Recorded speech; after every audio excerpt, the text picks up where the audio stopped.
At the gun show this weekend, I picked up a bolt action 22 long rifle for $50. And it had a few parts that were a little bit messed up. One of them was the trigger, and the other one was the firing pin. I found out when I got home and took it apart that the pin that held the trigger in place had come out, and it was bent out of shape. So I put it back in just to see if it would work, and it did. It did not need to be rebent back into the proper shape. However, the firing pin is this piece right here, and it is completely busted away. I don't know if this part was replaced prior and homemade, but you can see that it just completely tore away right there. So now the face of the firing pin is flat. So I looked online, and this wasn't a part that was just like a nail or something like that. Like some firing pins are very, very basic. This one is a little bit more complex, but I could not find it online anywhere. So I decided that the second best option was to try and make one.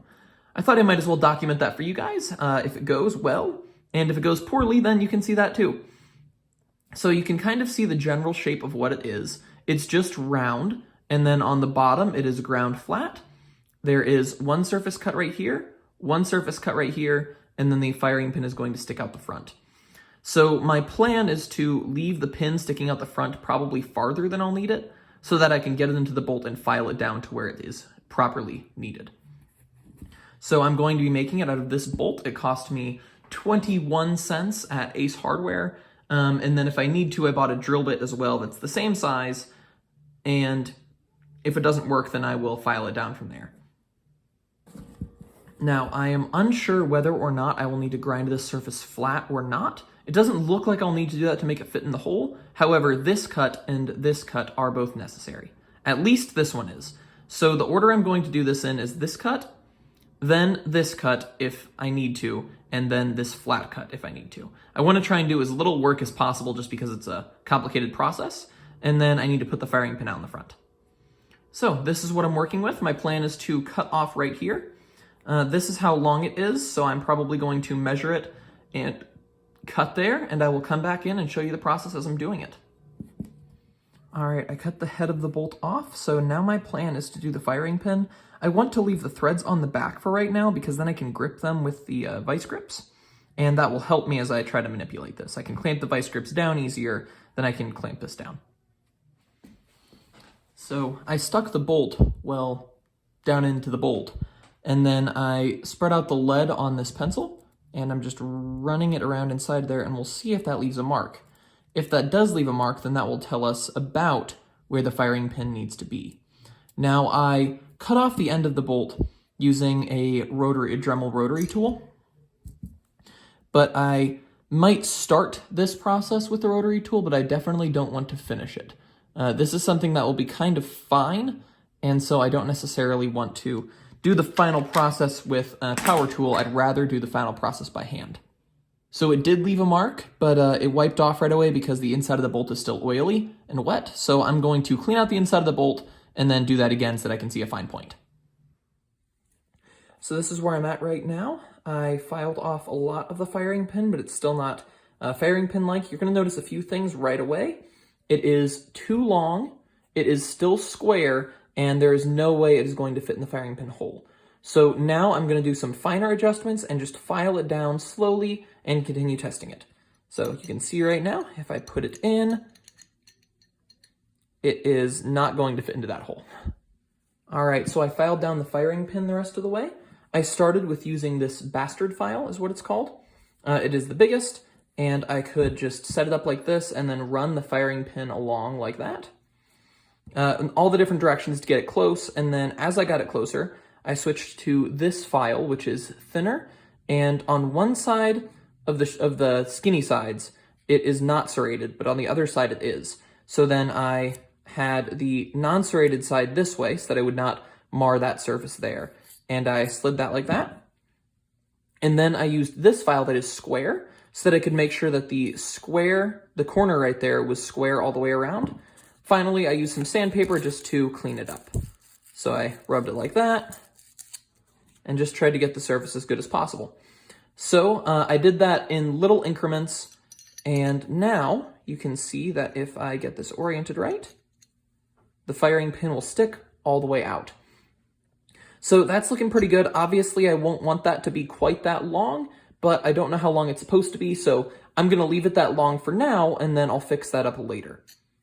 So the next cut I need to make on this is this cut right here. Now what that cut does, this right here is the pin that holds the extractor in place and stops the firing pin from coming out when you don't want it to. So I'll put that cut in there, and then it will be somewhere around right here, and that will make sure that the firing pin doesn't come out, and that makes sure that that pin can go in to hold the extractor in place. So I made this cut, and one of the things I realized was that when I put the firing pin in, the extractor, which goes right here, was acting on the surface on the firing pin right there. So you'll notice I ground it down, and I think that is why this one is ground down all the way. I'm assuming either it was cheaper and easier for them to grind this whole surface, or that it was easier to manufacture the part if they had one flat surface on it. So since I'm manufacturing it right now my way, not their way, I just filed down right there so that I don't need to grind down all of this. And as I was working on the trigger, this area right here did not seem like it needed to be cut. So what I did was I put this into the bolt like that, and I put it in the bolt, and I was having a problem when it's not in there, that the trigger will get caught on this surface right here. But with this flat, it just rides up it. For whatever reason, they had it flat right here and then ride up right there. It's probably so that when the bolt was back, the trigger would go down and be dead. I'm not really quite sure exactly why that is, but I am not going to make that cut because I don't think it's necessary. So my next piece, which is hopefully the last piece, is to cut this firing pin to size, cut the firing pin right there to size, and then it'll just be to finish, like sanding, maybe polishing. I'm not really quite sure about that yet. I might, as much as I didn't want to screw up everything else, this is the part that I really don't want to screw up, because if I mess this up, then I have to redo the whole process. So I need to cut the firing pin tip down to a depth where it is going to still get consistent strikes with the primer so that we actually get it to fire. However, it also needs to be long enough that it doesn't fall down past the pin hole in the bolt face, because if it falls too deep, then it won't be lined up when the hammer hits it and it'll break. But it also needs to be short enough that it won't break when it hits the back of the case. Because I'm thinking that if it's too long, then it's going to hit the back of the case too hard, or also hit the bolt face. So I'm going to measure it, I guess, this way. I'm going to start by getting it down into the bolt, and I need to get it lined up. There we go. Took a second, but I got it in. So it needs to come out far enough that it is going to get consistent strikes. I don't know exactly how far that is. Now I'm going to tap it tap the pin in so that it doesn't come out past where it's supposed to go. And it does actually need to recede into the bolt face. Otherwise, one, I won't be able to close the bolt, or two, I might have a little surprise when I try to chamber around. So it definitely needs to be lower than that. Got the mark on there. However, it needs to be further out than probably at least here. If I had, I'm going to try and find it on the internet and see if I can find a picture of somebody's bolt. And if I can find a picture of the bolt, then I'll know how far out it's supposed to be. So I erred on the side of being slightly too long for now, because if it is too short, it's still hitting a soft brass area. So hopefully that'll work. You can see it sticking out just a little bit there. I did finish sanding it, so I cut it down with a file and then sanded the tip and then sanded the rest of it just to make sure it was nice and smooth. So I'm pretty happy with how this turned out. And eventually, when I get the gun out, I will take it to the range and we'll see how it does. Thank you guys so much for watching. And if you want to see more of this kind of thing, subscribe and let me know in the comments, and I can try and do this type of thing more often. Hey guys, this is John from the future, and I wanted to talk about a few things after I'd gotten the video all edited.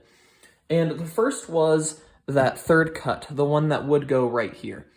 So I found out that what that actually does is help with ejection, because the extractor would pull the round out, and then what that would do is it would grab the firing pin and push it forward.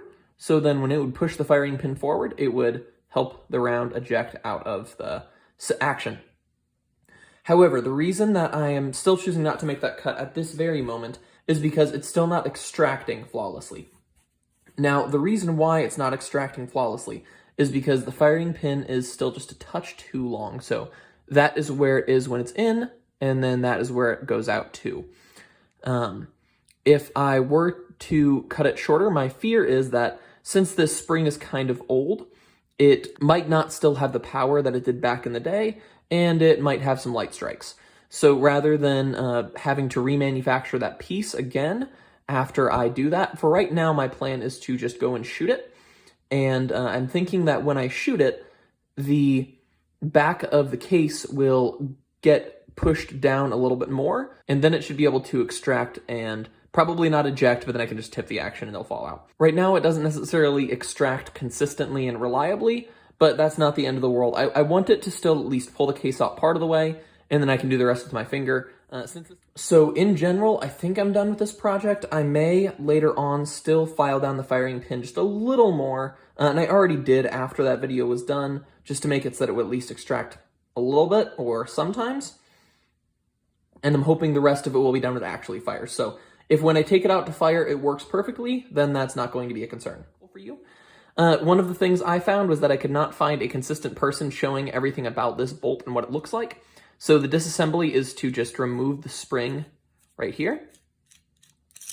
And then this piece all comes out. However, the rest of that is held in place by that pin. In any case, I want to say thank you guys so much for watching this video. I hope it was helpful for you, informative, and entertaining. So I hope to see you guys again in a couple of weeks when I do my next video. Goodbye.